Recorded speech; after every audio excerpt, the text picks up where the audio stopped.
নমস্কাৰ জব আপডেটৰ নতুন ভিডিঅ' এটা স্বাগতম জনালো আজিৰ ভ্যাকেন্সিৰ ডিটেইলছ বিলাক মই আপোনালোকৰ মাজত আগবঢ়াম ভিডিঅ'টো সম্পূৰ্ণ চাব আজিৰ জব বিলাক আপোনালোকৰ কোনো কনসালটেন্সি অফিস বা প্লেসমেন্ট সাৰ্ভিসৰ নহয় এই গুটেবিলাক ফ্ৰী জব হয় মই ডিটেইলছ বিলাক দেখুৱাই আছো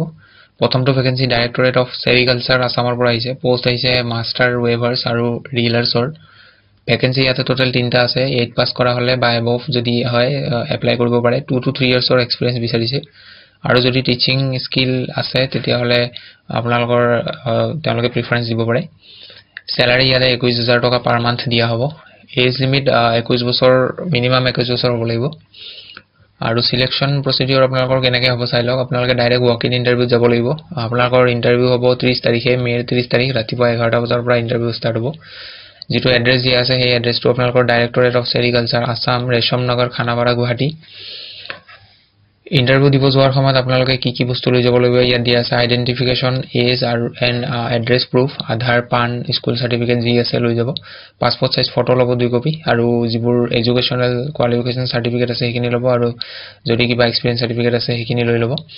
জেৰক্স কৰি ল'ব আৰু অৰিজিনাল বিলাকো লৈ ল'ব সেইখিনি লৈ আপোনালোকে ডাইৰেক্ট ইন্টাৰভিউ যাব পাৰিব পিছৰ ভ্যাকেন্সি টু ব্লু ডাটৰ পৰা আহিছে ডেলিভাৰী বয়ৰ ভ্যাকেন্সি গুৱাহাটী হ'ব লোকেশন স্যালাৰি 12000 টকা পাৰ মান্থ ডিউটি টাইম 8 ঘণ্টা ডিউটি কৰিব লাগিব বেসিক কমিউনিকেশন স্কিল হ'ব লাগিব knowledge of local area local এৰিয়াৰ ৰাস্তা ঘাট জানিব লাগিব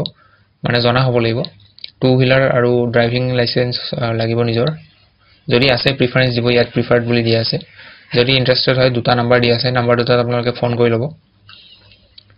পিছৰ ভ্যাকেন্সি টু কিব্ৰিয়া গ্ৰামীণ বিকাশ বেংকৰ পৰা আহিছে ফিল্ড এক্সিকিউটিভৰ ভ্যাকেন্সি আৰু কালেকশন অফিচাৰৰ ভ্যাকেন্সি লোকেশন গুৱাহাটী হ'ব মিনিমাম হাই সেকেন্ডাৰী পাস কৰা হ'ব লাগিব এজ লিমিট 28 বছৰলৈকে এপ্লাই কৰিব পাৰে আৰু experience fresher can apply experience নাথাকিলেও আপোনালোকে এপ্লাই কৰিব পাৰে মেইল আৰু কন্টাক্ট নম্বৰ দিয়া আছে এপ্লাই কৰি ল'ব যদি বিচাৰে পিছৰ vacancy two Radiant manufacturers private লিমিটেডৰ পৰা আহিছে লোকেশন হ'ব খটখটি কাৰ্বি আংলং আসাম পোষ্ট আহিছে সিকিউৰিটি গাৰ্ডৰ 3টা ভ্যাকেন্সি আছে ইয়াত মেল ক্যান্ডিডেটৰ কাৰণে হাই সেকেন্ডাৰী পাস কৰা হলে এপ্লাই কৰিব পাৰে এক্সপেৰিয়েন্স 1 ইয়াৰৰ লাগিব আৰু ফ্ৰেছাৰ যদি হয় এপ্লাই কৰিব পাৰে অৰ ফ্ৰেছাৰ্ছ বুলিও দিয়া আছে আপোনালোকৰ ৰিকোয়াৰমেন্ট খিনি চাই লওক হাইট লাগিব 5.7 ফুট টু 6 ফুট মানে ওখ হ'ব লাগিব অলপ আৰু weight লাগিব 65 কেজি টু 90 কেজিৰ ভিতৰত হ'ব লাগিব আপোনালোকৰ যেটো এজ লিমিট হেতু 22 ৰ পৰা 35 ৰ ভিতৰত হ'ব আৰু যদি ইন্টাৰেষ্টেড হয় ইমেইলটোত বায়োডাটা পঠিয়াই দিব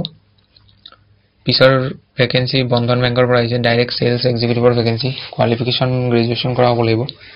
দৰমহা ইয়াতে ফিক্স পে দিয়া হ'ব আৰু ইনসেন্টিভ থাকিব আৰু এক্সপেৰিয়েন্স নহলেও হ'ব 0 to 2 ইয়াৰ্ছৰ এক্সপেৰিয়েন্স বুলি দিয়া আছে 0 মানে ফ্ৰেছাৰ এপ্লাই কৰিব পাৰিব লোকেশন আগৰতলা নগাঁও বঙাইগাঁও তেজপুৰ আৰু ডিব্ৰুগড় হ'ব এই মেইলটোত বায়োডাটা পঠিয়াব মেইলটো দিয়াতে টাইপ কৰোঁতে মেইলটোৰ এই তলত এইটো আন্ডাৰস্কোৰ হয় এই আন্ডাৰস্কোৰটো দিব লাগিব তেতিয়াহে মেইলটোত বায়োডাটা সেন্ড হ'ব পিছৰ ভ্যাকেন্সিটো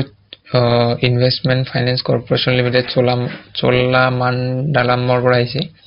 ভ্যাকেন্সি হৈছে sales executive location Jorhat Assam হ'ব মিনিমাম গ্ৰেজুৱেচন কৰা হ'ব লাগিব ফ্ৰেছাৰ এপ্লাই কৰিব পাৰে salary as per industry standard হ'ব যদি ইন্টাৰেষ্টেড হয় ইমেইলটোত বায়োডাটা পঠিয়াই দিব সো এইখিনি আছিল আজিৰ দিনটোৰ ভ্যাকেন্সিৰ আপডেট এই গুটেসমূহ জব ফ্ৰী হয় ইয়াত কোনো ফিজ দিব নালাগে গতিকে এপ্লাই কৰক লগ পাম পুনৰ এটা নতুন ভিডিঅ' আজিলৈ ধন্যবাদ নমস্কাৰ